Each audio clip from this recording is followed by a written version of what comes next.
Satu partai terbesar dalam sejarah sepak bola Inggris adalah Liverpool versus Manchester United. Sejarah tradisi hingga koleksi trofi kedua tim ini membuat North West Derby kental dengan rivalitas yang abadi. Nah, apa yang membuat North West Derby musim ini berbeda dengan musim-musim sebelumnya? Di studio CNN kali ini kita akan membahas langsung dengan Bungkus. Bagaimana jawabannya, Bungkus? Ya, kita sama-sama tahu bahwa ada penurunan prestasi dari MU dan Liverpool dalam beberapa musim terakhir.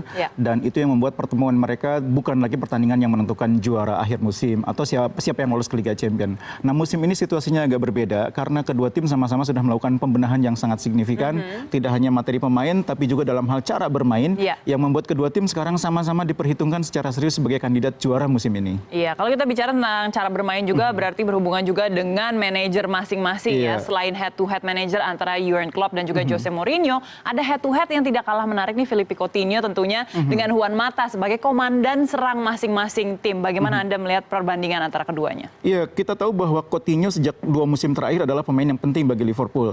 Dia pemain yang seringkali pada saat tim mengalami kebuntuan bisa memecahkan situasi tersebut dengan gol-golnya dari luar kotak penalti. Musim ini tidak banyak berubah, meskipun Liverpool berbeda cara mainnya dari 4-2-3-1 sekarang menjadi 4-3-3. Coutinho tetap menjadi pemain yang penting dalam formasi lini depan Liverpool. Nah, yang menarik barangkali Mata, karena kita tahu sebelumnya Mata sempat agak kesulitan beradaptasi dengan cara main Mourinho. Ternyata musim ini meskipun Mourinho kembali datang ke MU, Mata justru mendapatkan kembali permainan terbaiknya di tangan Mourinho. Bahkan begitu bagusnya performa Mata sehingga posisi yang ditempat sekarang biasanya posisi yang sebelumnya diisi oleh pemain ikonnya MU, Wayne Rooney. Ya.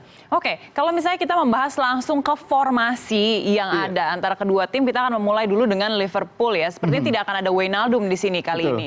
Kira-kira bagaimana keadaan lini tengah dari Liverpool nantinya? Memang agak sedikit merugikan karena formasi Wijnaldum, Henderson bersama Lallana sudah membuktikan performa yang sangat baik dalam 5 laga terakhir.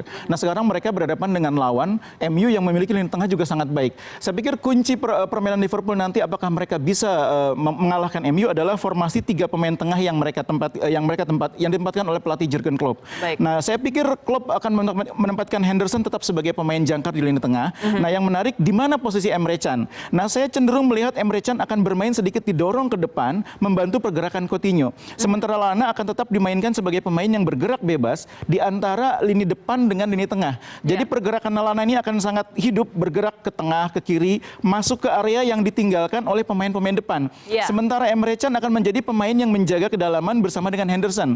Sesekali Emre Can mungkin akan masuk mensupport Coutinho, tapi posisi terpenting dia adalah menjadi pemain yang mendampingi Henderson untuk mengawasi pergerakan Juan Mata yang mungkin akan masuk di area sini ya. Jadi ini Emre Can akan menjadi pemain yang bekerja sangat keras di lini tengah.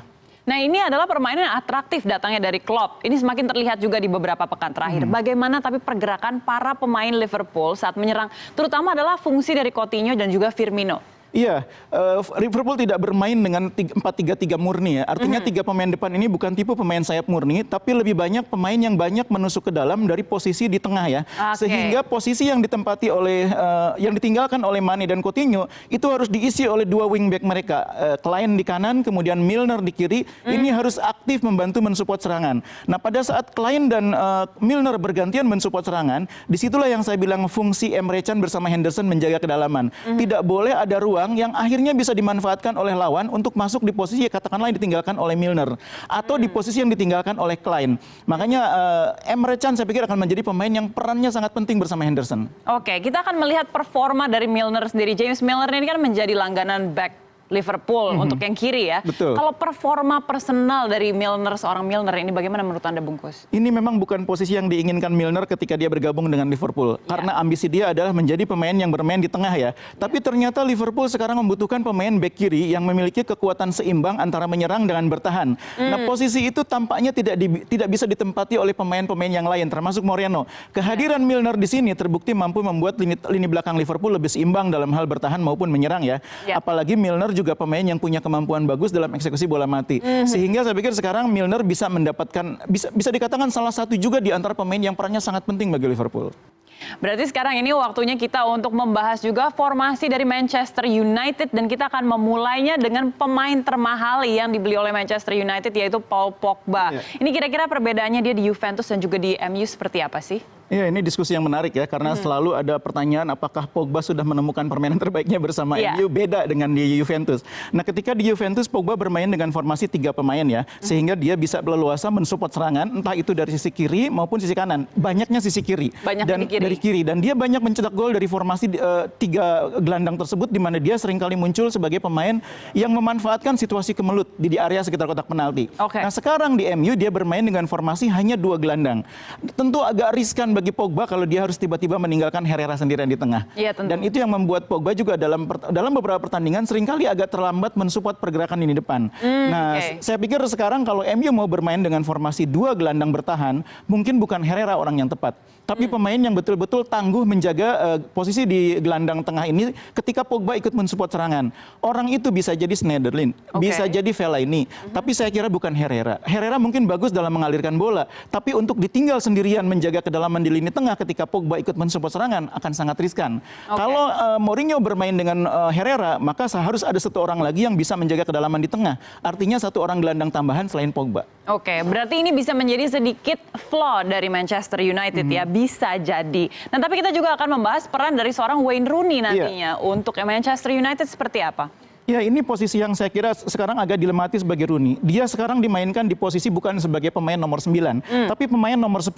Masalahnya Mata sekarang bermain sangat bagus di posisi nomor 10. Bahkan Herrera juga bisa bermain di posisi nomor 10. Sehingga ketika Rooney musim ini bermain jauh di bawah harapan publik, kesulitan bagi Mourinho untuk menempatkan dia di formasi. Saya pikir sekarang formasi yang paling tepat bagi MU seperti ini, kecuali Herrera ya. Kecuali Herrera ya. Saya pikir Herrera barangkali lebih baik kalau posisi Herrera ditempati oleh Fellaini atau oleh Schneiderlin. Nah, Rooney barangkali bisa bermain di babak kedua ketika Mata sudah agak menurun. I see. Nah, bagaimana atau apa sebenarnya yang bisa dilakukan oleh seorang Mourinho nih untuk meredam nantinya agresivitas dari Liverpool? Nah, itu yang penting saya pikir. Karena Liverpool bermain dengan pemain-pemain yang cepat, yang pergerakannya hidup. Bahkan kalau dihitung cover area yang dibuat oleh pemain Liverpool tertinggi di Liga Premier musim ini. Maka penting bagi Mourinho harus menempatkan pemain-pemain yang punya kemampuan atau mobilitas juga sangat baik. Nah, saya pikir memilih pemain-pemain seperti Lingard, Rashford yang mobilitasnya masih tinggi, sangat baik.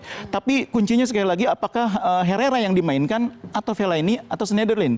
Karena Mourinho butuh kepastian ketika dia diserang harus ada pemain yang bisa membantu Pogba di sini berduel dengan pemain-pemain Liverpool di lini depan.